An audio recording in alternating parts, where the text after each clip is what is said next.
Another unboxing day na naman tayo, my dear friends, and may surprise ako sa inyo. And isa to sa pinakaabangan nyo, my dear friends, kasi alam nyo naman tayo, matanda na, may gout.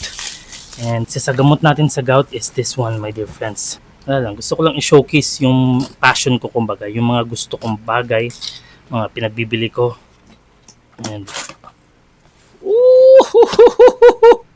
this is it, my dear friends. This is what you've been waiting for. And actually, magaan lang siya, ha? Ready na ba kayo sa unveil? Well, here it is.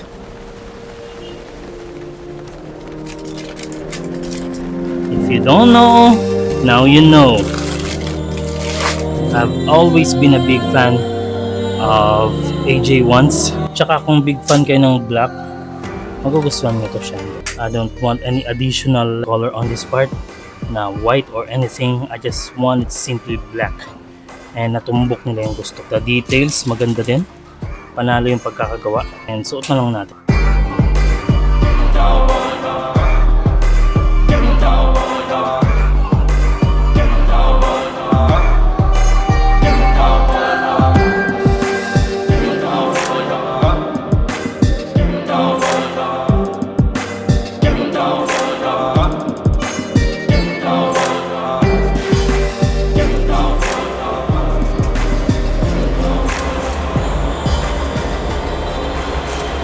Ayan, first visit natin sa shop ni Bristol. Actually, si Bristol Multi-Brands yung dala niya dito sa one and only Bristol Davao. Ito yung brand na dala niya ngayon na i-vlog natin, Zontes. So, this is the Zontes 400M. So, my dear friends, simulan natin sa looks. By the way, dito sa display nila, merong dalawang Zontes 400M. Ang nasa harapan nyo po is color black. And meron din silang blue at saka silver na color, which is parang Yamaha. At saka kung titignan mo yung kanyang detalye sa kanyang harapan, panalo.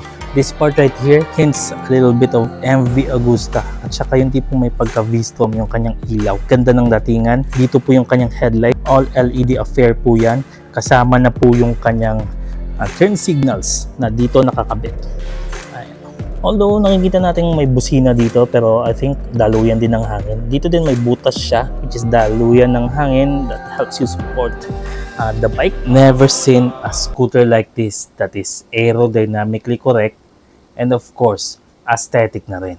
And gusto ko yung detalye niya dito, yung gills niya. Ang ganda ng pagkakagawa.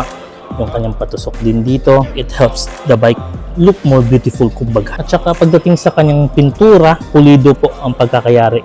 And a decal on this part, maganda yung pagkakagawa. It's not seamless pero maganda ang pagkakagawa.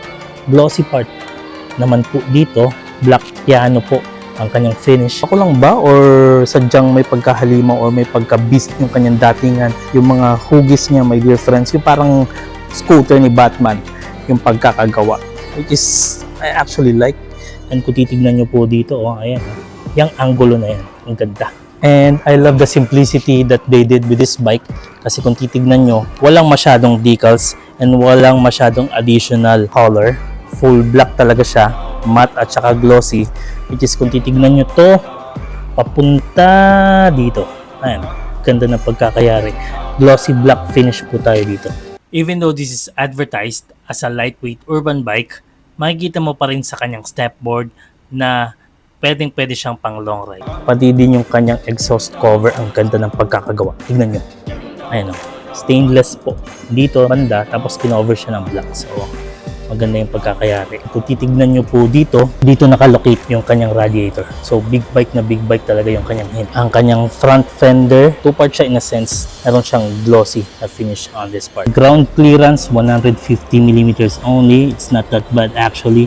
Pwede mo pa rin isalang sa mga lubak-lubak. Hindi ka nga lang talaga makakahataw. Ang kanyang seat height, 760mm only. And if you're 5 feet 6 tall, ganito po yung makukuha natin.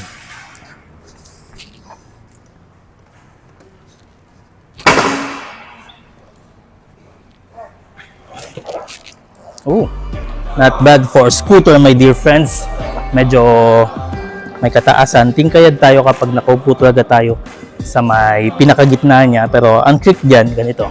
Baba mo lang sarili mo, ayan. Flat fit tayo, di ba? Okay pa rin. And bulky siya na scooter, but I think magiging komportable to kapag umaandar na and kapag sa long ride. Yung kanyang handlebar, panalo, nakaangat, komportable. Naka 175 kilograms lang po ang kanyang wet weight. So, isa pa rin siya sa pinakamagaan na 400cc na mabibili mo. And if you are comparing it to Kymco na 195 kilos. 1,405mm ang kanyang wheelbase. Naka 400cc, single cylinder, single overhead cam, and naka 4 valve po siya. Performance, naka 38 horsepower siya at 7,600 RPM, 40 Newton meters of torque at 6,000 RPM.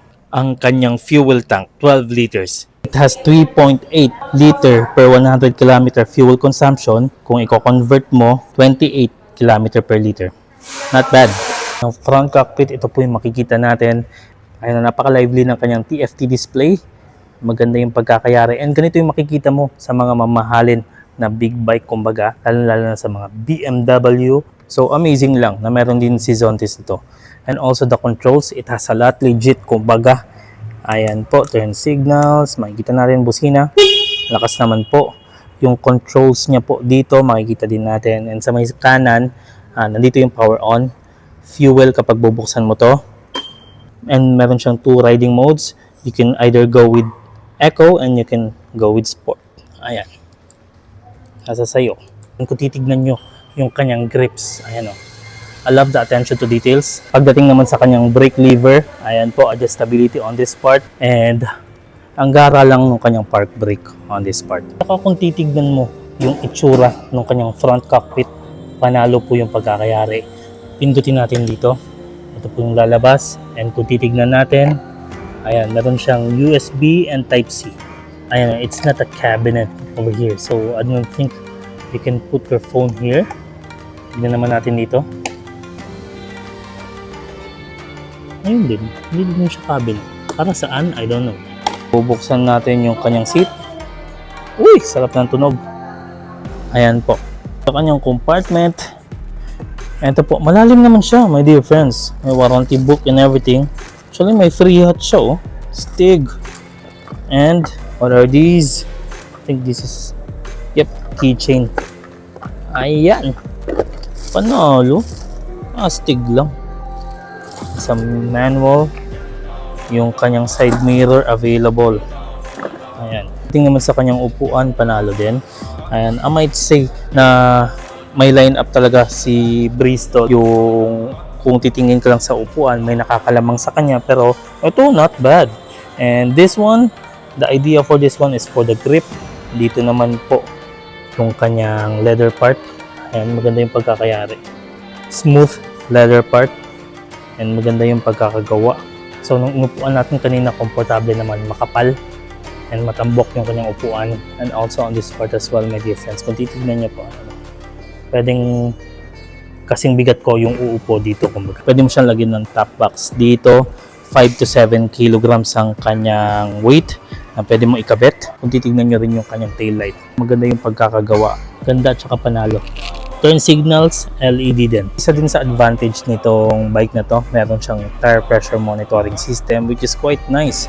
Lalo na kapag yung tipong nasa long ride ka, kailangan mo talaga yun. Meron siyang dual channel ABS, switchable po ang kanyang TCS. Isang neat trick niya is yung kanyang susi na pag sinuot mo na parang relo, ay pwede mo nang gamitin yung motorsiklo. Sa kanyang front suspension, telescopic, non-inverted. Dual shock naman po tayo sa may likuran with preload adjustability and oil dump. Naka-disc brakes siya, harapan at saka likuran. And 280mm sa may harapan, sa may likuran, 220mm naman with the U1 branding sa kanyang caliper. Road tires po tayo sa kanyang harapan with a size of 120, 80, 14. And sa may likuran naman, 140, 70, 30. So 14, 13 siya. And kung titignan nyo yung kanyang swing arm, ang ganda ng pagkakayari. So far, nabanggit natin lahat ng dapat mabanggit. And kung may kadagdagan pa kayong katanungan, bisitahin nyo si Bristol of Davao City. Nag-iisa lang yung branch nila dito. And ang presyo nito, ang SRP, 338,800. But since may promotion si Bristol Davao, 288,000 Philippine pesos kung ikakash mo. So, link in the description na lang tayo sa sales nila. Massive shoutout kay Sir Mike. Matagal na nating kaibigan yan and kaya din tayo napabalik dito kay Bristol Davao. For that reason, gusto nating i-meet yung bago nilang BM. So, ayan. Anyway, my dear friends, let me know in the comment section below what you think about this quite beautiful and eccentric bike right here. Like and share kung nagustuhan nyo po. Subscribe if you haven't already. And Exodus 14:14 to everyone. Keep on praying, trust the process. And I'll see you in the next.